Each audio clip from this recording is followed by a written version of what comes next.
Dis korrek, ja, ek is 'n hemofilie leier of in die ou taal noem hulle dit 'n bloeier en dit beteken my bloed stol nie. So hulle noem dit ook die royal disease, want Queen Victoria het dit gewild gemaak in 'n sens.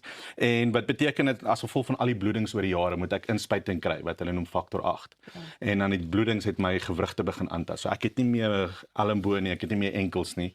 En ek glo ek is soos 'n miracle wat hierso sit voor julle vandag. En soos hy sê, jy is 'n ware inspirasie. Ja.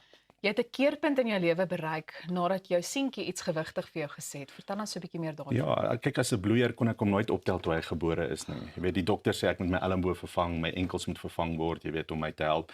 En toe hy gebore is en ek kom nie optel nie, het ek eers die impak gehad dat ek nie met hom kon speel nie vashou nie, toe ons tweede kind op pad was.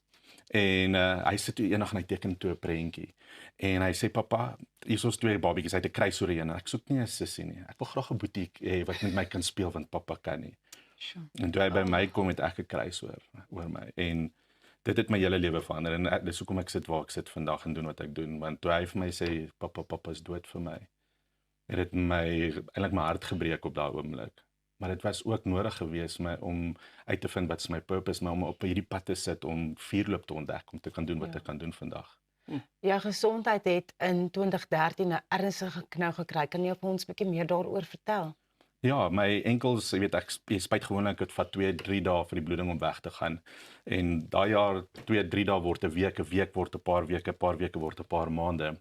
Gaan dokters toe, dokters sê Kobus, jy moet jou enkels vervang, jy moet jou elmboog vervang, dis 'n 2 jaar reis.